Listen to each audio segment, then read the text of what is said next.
we can have confidence in Iraq's ultimate success because we believe in the transformative power of freedom. We believe there is an almighty God.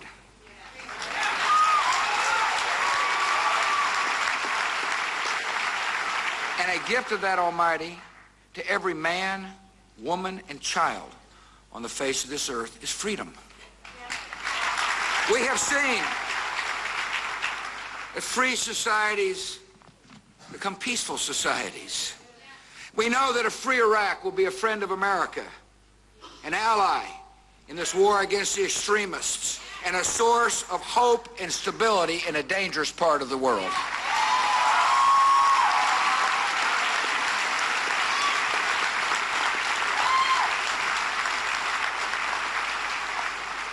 We'll fight the enemy overseas so we do not have to face them here at home. And as we do so, we must take measures to protect America, the homeland.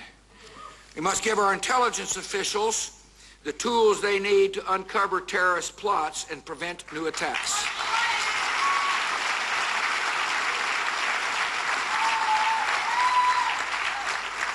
And one of the most important tools is the ability to monitor terrorist communications.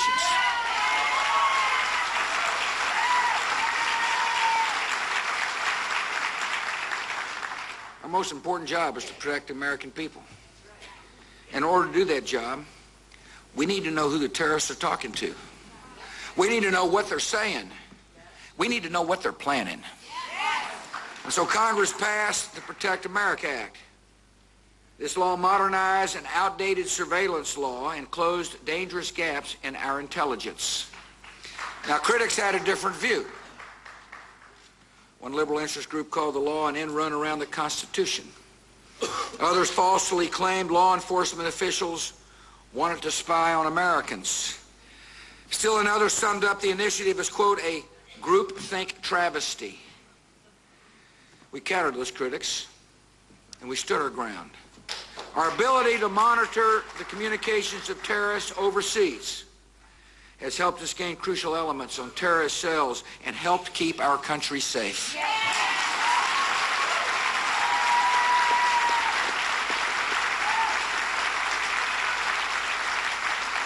Protect America Act is working. The problem is that Congress set the law to expire 1 week from tomorrow. I don't think the al-Qaeda threat is going to expire 1 week from tomorrow. Congress must ensure the flow of vital intelligence is not disrupted. Congress must pass liability protection for companies believed to have assisted in the efforts to defend America. The time for temporary fixes has ended. Congress must pass this law, and they must pass it now.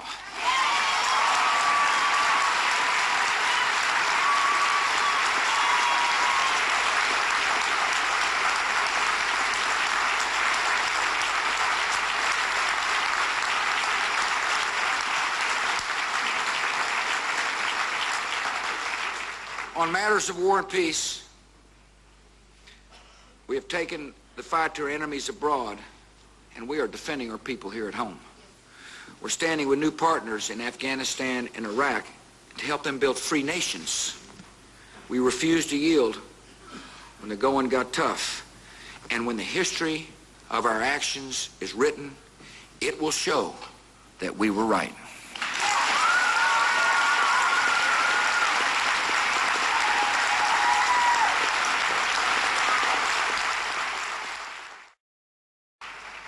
On America's role in the world, some believe that our nation is often the cause of global turmoil. A mentality once called blame America first. You and I believe that America is a leading light, a guiding star, and the greatest nation on the face of the earth.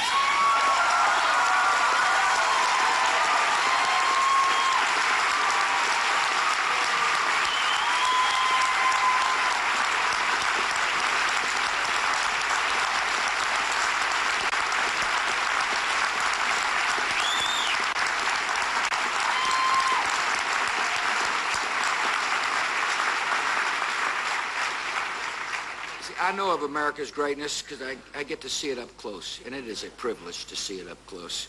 I see it in the foot soldiers in the armies of compassion who perform acts of kindness and hope every single day.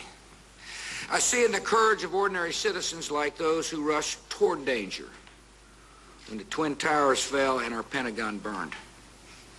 I see it with military families who've lost loved ones. And every time I come away from those meetings moved and inspired by their valor, their grit, their pride, and their love of country. I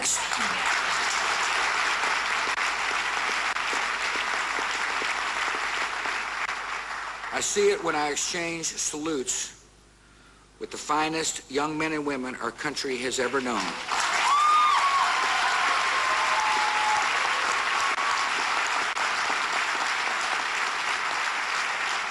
These Americans give me endless optimism about our future, and they have made my presidency a joyous experience.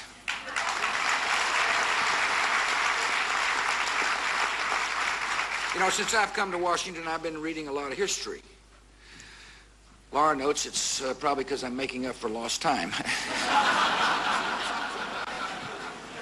Over the past few years, I've read 3 books on George Washington, or as I call him, the original George W.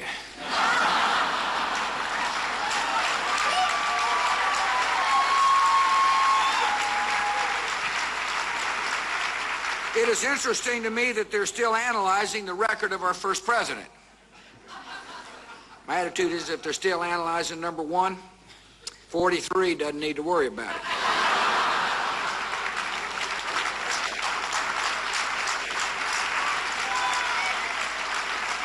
I'm not going to be around to see the final history written on my administration.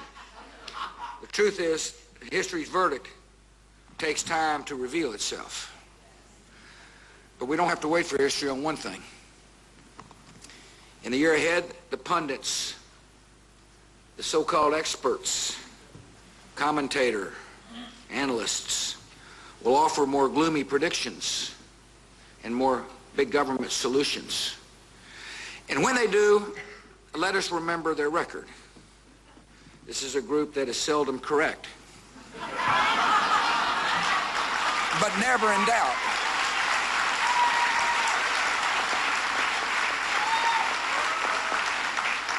You and I have seen that in our own time. Ronald Reagan was called a warmonger, an amiable dunce, a movie actor detached from reality. And within a few years after President Reagan left office, the Berlin Wall came down. The evil empire collapsed. The Cold War was won.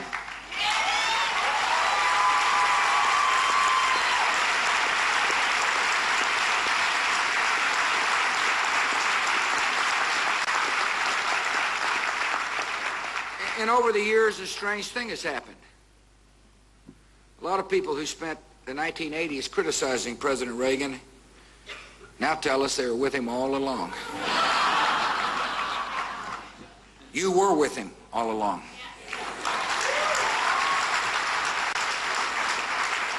And over the past 7 years, you've been with me.